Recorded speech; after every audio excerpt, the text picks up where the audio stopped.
I'm Rosetta Miller-Perry. I'm the publisher of the Tennessee Tribune newspaper. I'm also the owner of the Tennessee Tribune news stores,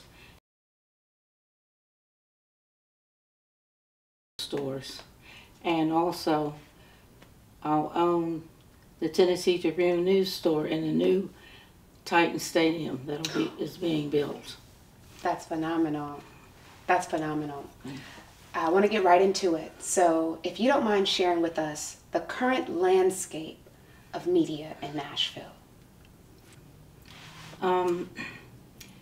The current landscape of the media in Nashville is very, very conservative.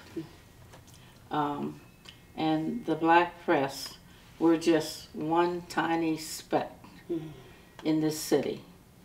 But we are trying to make a difference in whatever we do. I am not the only black newspaper in this city. We also have the Nashville Pride, which is a forerunner of the Tennessee Tribune. That newspaper was here first. In fact, I was introduced to the news by the Nashville Pride. Oh, wow. That was my first job in news, and I went on from there. So when it comes to media, who do you think is leading the way for mass media or just media in general when it comes to Nashville? Who's some of the bigger players that have maybe the most resources or have the greater audiences? And then who are some of the hyper-local? Well, you'll always have your local newspaper that was on the scene first, like the Tennessean. But the Nashville scene is pretty big in this city and well-read and enjoyed by many African Americans and other minorities because they include minorities in everything that they do. And that has not always been true about the Tennessee. So when it comes to media, can you kind of share with us what media strategy is? How are decisions made? How does one decide on a story? What's popular? What is news? For the black press, we have to be very, very careful. We can't always print what we want to print, even though sometimes I go out on a limb and get spanked for it. But the black press is treated by advertisers different than the white press. There was years ago when I printed the names of all the black folks in 3 districts that did not vote. And that's when Obama first ran. And of course, you know, I caught hell for it. I lost $100,000 that first year in advertising benefits, you know, which wasn't fair because the Tennessean prints everything about your house, whether it's foreclosed and so forth, with names and addresses and so forth. So that was discrimination right there. But it taught me a lesson. The black press can't always print what it should print.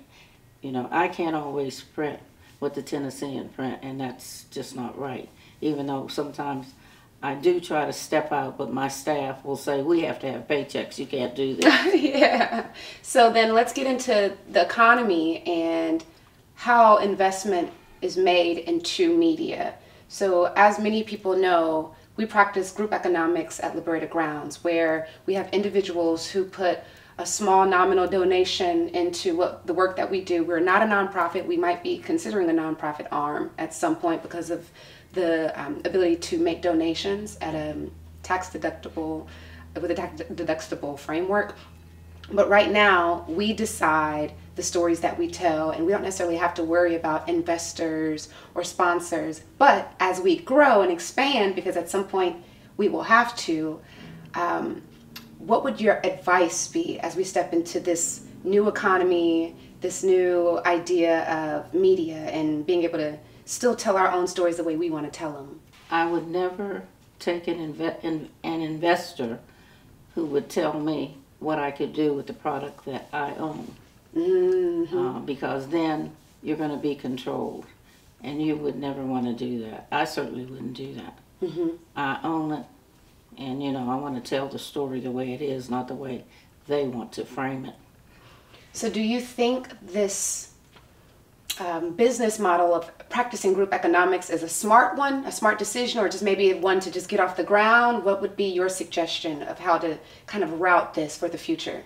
Well, today it's difficult not to be involved in a group. You just can't do it.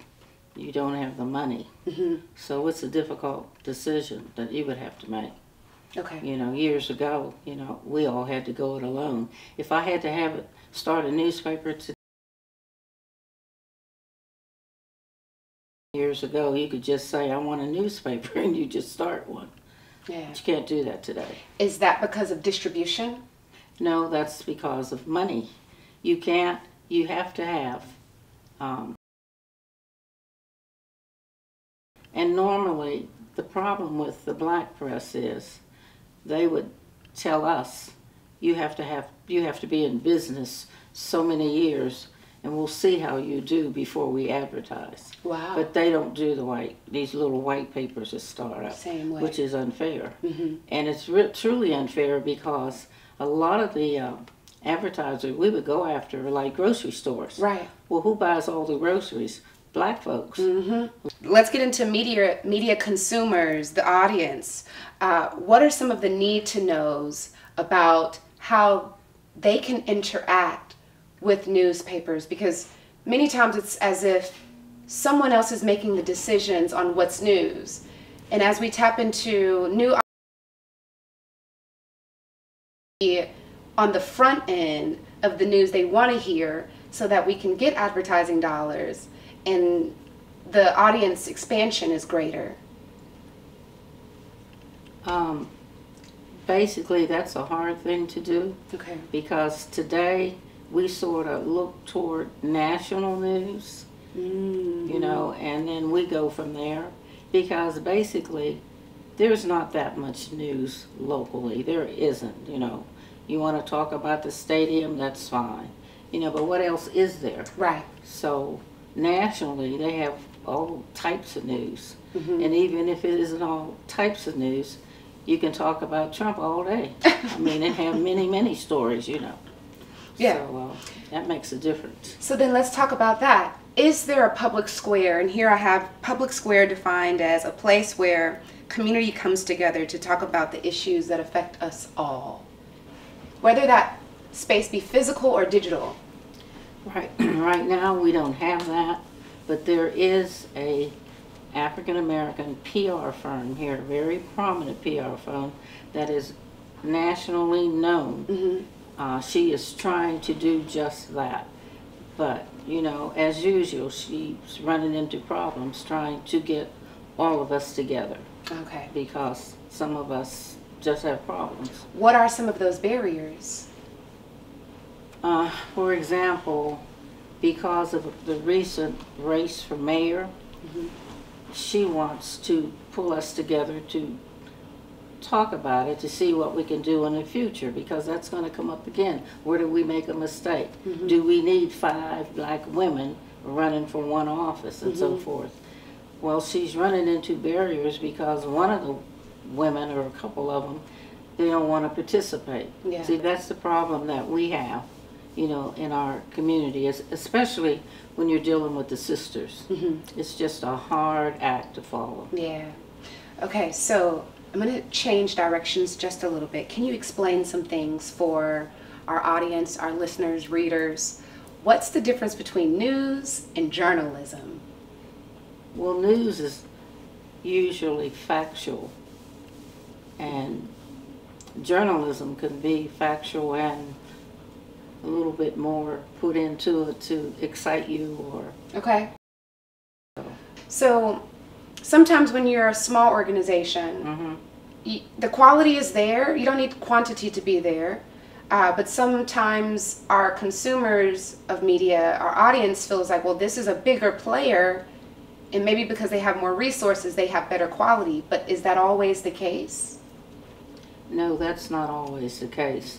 our problem is, if you're in the black press, when you're reading the black press, we always think about the white press somehow has better quality when they don't always have better quality.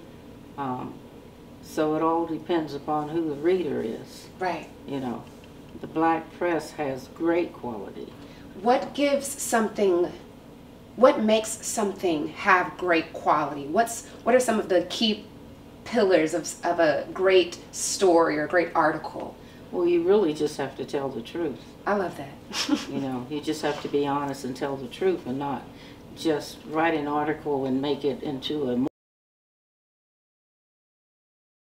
you know, just to excite your readers, and some people do that. But just lay out the facts. Yeah.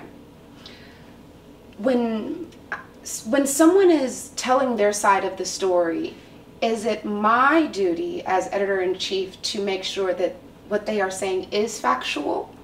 Or is that more of something that we have to trust along the way, because we can't try to, you know, uncover and discover everything that someone's saying?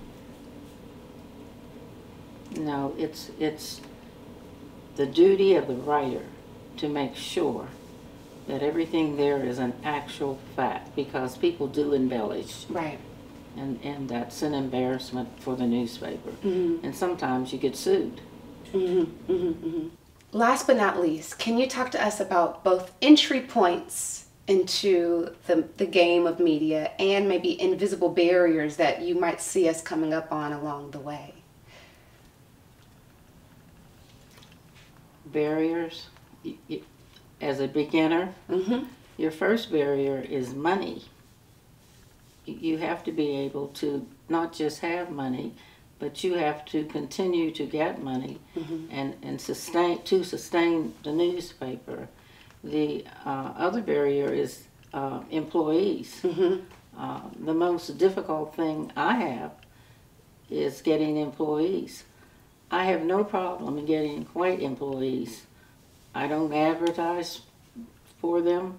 They come to me. Oh, wow. Well, I know they come to me because perhaps they can't get into the white newspapers, because all the whites go there, so you know, they have a lot on their list. So they come to the Tennessee Tribune, and of course we take them and train them our methods, how to deal with our people and so forth. And they stay a while and get their background, and so they'll have something to put in their portfolio. Right. And then, of course, then they move on. So do you see that being a part of the success pathways for the school system and the colleges? You just don't see a lot of black journalists coming out of that? Or what is that coming from? With the black journalists, I think with the black journalists, many of them really feel like that they can come out of school and work for the New York Times or something like that. And that just doesn't happen. And many of them just don't want to work for the black press. And one of the reasons is that we can't pay what a white newspaper pays, because we don't have the advertising dollars, and that's how they get paid. I got you. You know. But even my newspaper, I pay the same thing to the writers as the Nashville scene, you know. But sometimes I feel like black writers feel that if they are trying to go to a white newspaper in another city and they put down that they work for a black newspaper, that it would hurt them. Oh, wow. You know, so, I mean, that's a hurting thing, but that's a fact. If they put down the Tennessean, they feel that they have a better chance of getting, you know. So, final question. Let me give you a little bit of context around Liberated Grounds. Building power amongst ourselves, economic power, to establish land for a production house, if you will. It will have studios, art spaces, a community center, and live workspaces, shared live workspaces for a national cultural exchange program for artists and creatives. Could you give us some advice on what would be some next steps as we really start telling these stories and looking for advertising dollars, but other revenue streams along the way? Like, what do you see the next maybe 10, 15, 20 years looking like if you had to envision the future? Well, first of all, I'd like to know, where will you find this land in Nashville? Everybody asks the same thing. Ashland, beyond Ashland City, Whites Creek area.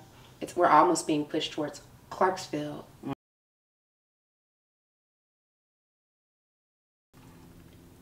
It would be more beneficial to be in the inner city, I would think. It would be.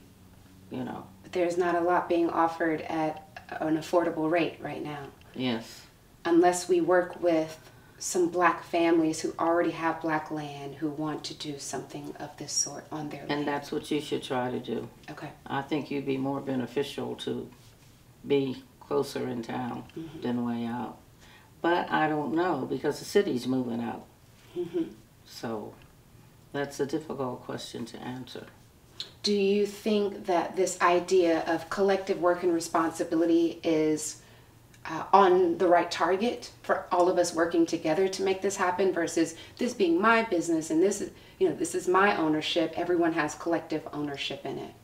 If you can make that work, that all depends upon who you are putting in the group. Okay. That's important. You can have a good working group and one bad egg, and it ruins the whole group. And if you can do this, I guess some places they've done it, but if you can do this, it would be great. Okay. But have to be the right people. I've been around a long time, and I can give you some horror stories. You know. So. Yeah. Well, I want to say thank you for all of your insight and information. Your breadth of knowledge is just astounding, what you know. I would love to get into more.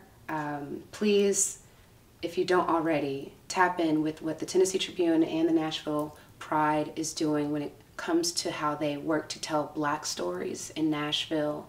We're looking to expand, not quickly, because we talked a little bit before we started recording. It's all about taking your time and starting small, right? And so small steps. A lot of people say, well, I haven't heard about Liberated Grounds, but that's because we're taking baby steps. Yeah. We're taking baby steps. Right. So thank you for meeting with us today. And we have a small team. I think if we ever had any bad eggs, we've kind of started sifting through how important it is to have a really solid team. So thank you for saying that as well. And we're going to keep pushing forward. Well, I'm proud of you, and I know that you'll make big time for us here in Nashville. Thank you. But do it within the next 15 years, so I'll still be around. Yes, ma'am. We will. Thank you.